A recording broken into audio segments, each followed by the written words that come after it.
Olá, caros alunos, meu nome é Isaac Silva e nesse vídeo eu vou explicar a resolução da lista de exercícios de revisão para a nossa N2. Na primeira questão, a questão pede para determinar os valores máximo, mínimo e ponto de célula da função f de x igual a xy mais 1 sobre x mais 1 sobre y. Evidentemente, alguns pontos estão fora do plano bidimensional XY, alguns pontos estão fora do domínio da F. Qualquer ponto onde o x for zero ou o y for zero, ele está fora do domínio. Então é importante que tenhamos isso em mente. Primeira coisa, eu vou encontrar os pontos críticos da função. Os pontos críticos vão ser os pontos tais que a derivada parcial de f de x igual a zero e a derivada parcial de y em relação a y também seja zero. Derivando, nós encontramos essas expressões e eu tenho um sistema de equações não lineares, que é a equação 1 e a equação 2. Então, como é que eu resolvo? Eu posso pegar uma equação e substituir na outra.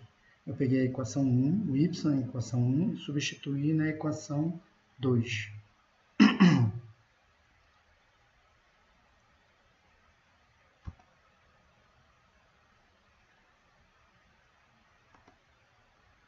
Podem ver que eu peguei o y, substituí nessa equação por 1 sobre x quadrado.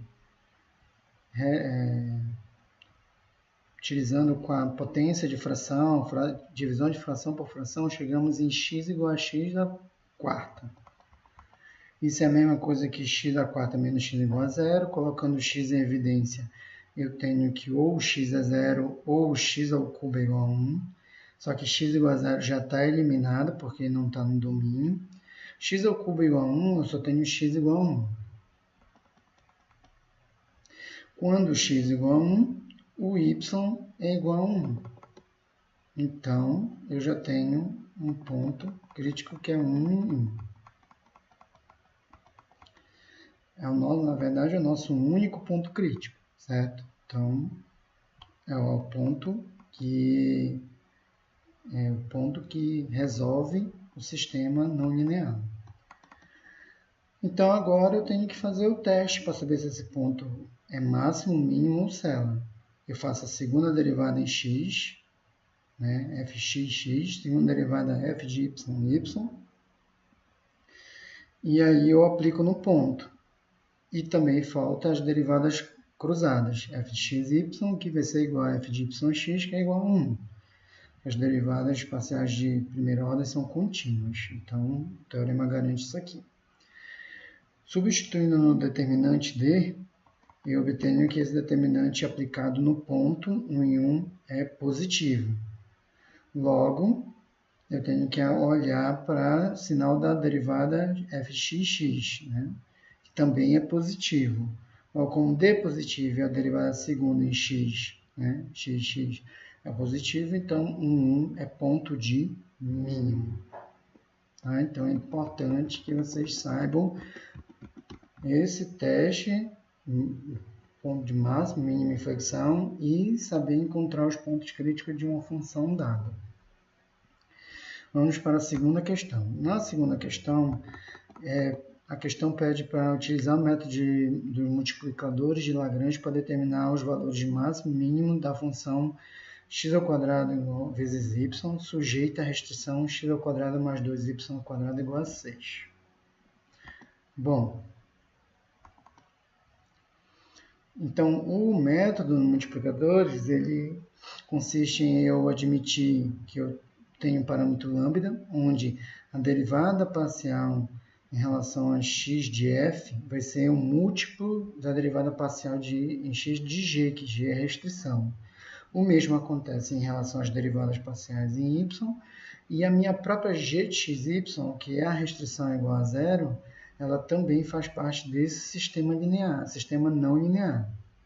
Então, esse sistema tem que ser resolvido. A solução são os meus pontos candidatos a ponto de máximo e mínimo. Bom, calculando f de x, f de y, g de x, g de y, eu obtenho esse sistema aqui. A partir dele, eu tenho que encontrar uma maneira de resolvê-lo. Cada um tem no seu método de solução. Eu vou propor o meu aqui para vocês, para ajudá-los a resolver. Então, eu peguei a primeira equação, simplifico 2, coloco o lambda x para esse lado, coloco o x em evidência. E aí eu vou começar a ter algumas hipóteses. Com essa equação igual a zero, ou meu x é zero, ou meu y é lambda. Então, agora vamos supor primeiro uma, depois a outra. Se o x for zero, então eu substituo na equação 2. 0 ao quadrado igual a lambda 4y. Ou seja, lambda vezes y igual a zero. Nessa equação, de novo, ou lambda é zero, ou y é zero. No método multiplicador de Lagrange, eu suponho que meu lambda é diferente de zero. Logo, então, eu não posso ter lambda igual a zero. Então, meu y tem que ser igual a zero. Então, x igual a zero, y igual a zero. Agora, eu tenho que testar na terceira equação. Será que x igual a y igual a zero na terceira equação? Me diz que não. Substituindo lá na terceira equação, eu não obtenho um verdadeiro. Eu obtenho que menos 6 é diferente de zero. Logo, o x tem que ser diferente de zero. É tentativa e erro mesmo, de acordo com as equações. Eu supus x igual a zero e vi que dá uma contradição. Então, o meu x tem que ser diferente de zero. Logo, o meu y tem que ser igual a lambda. Aí sim, com y igual a lambda, eu substituo na segunda equação o lambda por y, obtenho essa equação aqui, que eu vou chamar de estrela, né? Equação 2 passa a ser equação estrela. Pegando essa equação estrela e substituindo na equação 3, eu obtenho que o meu y ou é igual a 1, ou y é igual a menos 1. Então, agora eu vou pegar o y igual a 1 e vou substituir no 2 estrelas, que vai me dar o lambda igual a 1, né? Que o y é igual a lambda. Substituindo y igual a 1 e lambda igual a 1 na 2, eu obtenho x ao quadrado igual a 4. Assim, o x é igual a 2 ou o y é igual a 2. Ou o y é igual a menos 2, desculpa. Então, agora, né, o 2, 1 e o menos 2 e 1 são pontos que são soluções do sistema. Agora, admitindo y igual a 1 e fazendo exatamente o mesmo raciocínio, eu chego em outros dois pontos. É o 2 menos 1 e o menos 2 menos 1. Então, são 4 soluções, são 4 pontos que são soluções. Agora, desses 4 pontos, como eu consigo saber quem é máximo e quem é mínimo? Né? Então, agora, quem vai me dizer quem é máximo e mínimo é a própria f. Eu substituo esses 4 pontos na f, e os valores maiores são os máximos locais e os menores são mínimos locais. Então, eu fiz isso, substituí e verifiquei que o 2, 1 e o menos 2, 1 são iguais a 4. Então, são pontos de máximo local, porque o 2 menos 1 e menos 2 menos 1 me dão valores de menos 4 menos 4. Então, esses serão mínimos locais. Né? Então, eu tenho 2 pontos de máximo local e 2 pontos de mínimo local. Ok. Então, agora na terceira, ela diz que eu quero determinar o volume do sólido da base do paraboloide elíptico z igual a 4 menos x quadrado menos y ao quadrado, e acima do quadrado de 0 até 2 na dimensão x e 0 até 2 na dimensão y. Então, para determinar o volume de um sólido determinado dessa forma, eu tenho que fazer a integral dupla de z dA sobre a região R, onde R é o quadrado determinado. Então, agora, o z é só colocar a fórmula, 4 menos x quadrado menos y quadrado, e agora eu tenho que colocar as variações. Gente, como o R é um quadrado, poderia ser um retângulo com valores fixos, não tem limitação variável, eu posso utilizar integrais iteradas. Então, x e y vai variar de 0 a 2 e x vai variar de 0 a 2.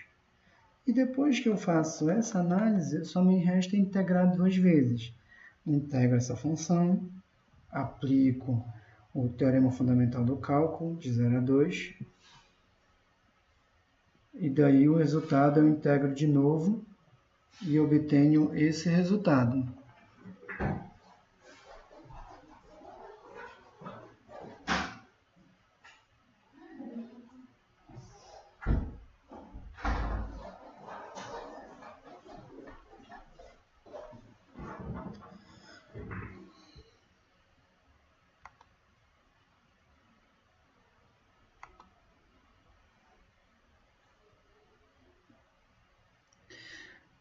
Integro o resultado, é uma função de x, eu integro novamente, e aí eu obtenho 16 de unidade de volume, tá? Esse U aqui significa unidade de volume. Bom, na quarta questão, eu tenho de novo o cálculo de volume de um sólido abaixo da superfície Z igual a x vezes y, acima do triângulo com vértices tal, tal, tal. Aqui já é um pouco mais difícil. Eu sei que o volume é dado pela integral dupla de ZdA sobre a região R. Só que agora minha R ela não é um retângulo, nem um quadrado. Então eu desenhei aqui e verifiquei logo de cara que o x ele pode até variar de 1 a 4, mas o y não varia de 1 a 2, gente. Ó, podem ver que não é um retângulo, é um triângulo. Então agora eu tenho que mudar um pouquinho. Então agora o R pode ser interpretado como uma região tipo 1, onde o x realmente varia de 1 a 4. Mas o y ele vai variar dessa função aqui de baixo, que é um segmento de reta, e o y2, que é uma outra função de cima, onde ela varia, ela é sempre maior ou igual que y1 e ela é sempre menor ou igual que y2. É um segmento de reta, esse aqui é um segmento de reta. Então, agora eu tenho que achar quem é y1 e quem é y2. Ora, y1 é muito fácil. O segmento de reta y é igual a 1, porque é um segmento horizontal deitado. Para qualquer x aqui dentro, o y sempre vale 1. Agora, o y2 ele é um segmento de reta inclinado. E aí eu tenho que achar a equação dessa reta, que é o suporte desse segmento. Então, eu tenho 2 pontos, eu utilizo a equação da reta dada por 2 pontos, essa é geometria analítica, tá? Então, vocês têm que tentar encontrar essa y2, é um dever de casa. Encontrando essa y2, fica relativamente fácil, porque eu vou fazer a integral de z, quem é z? É x vezes y. Mas quem são? Ora, o meu x, que vai, nesse caso, como é tipo 1, vai ser variar no intervalo, então é sempre a integral exterior, de 1 a 4. Mas a integral interior vai ser as duas funções, a variação de y. Então, o meu limite inferior é 1, porque eu vou fazer a leitura no sentido de baixo para cima. Quando eu entro na região, eu sempre entro pela equação de y1. E quando eu saio sempre pela equação y2. Então, qualquer y vai estar entre y1 e y2. Então, basta eu colocar a função como limite inferior de y1 e a função de y2 como limite superior. Bom, agora eu faço a integral simples. No lugar do limite superior, eu substituo pela função de cima e menos substituindo pela função de baixo. E aí é integração simples, integral de Riemann. Tá? No final, fazendo as contas, tem que dar esse valor aqui. Então, tentem fazer em casa. Agradeço pela atenção. Esse é o último vídeo da disciplina. Espero que tenha ajudado vocês e até o próximo vídeo.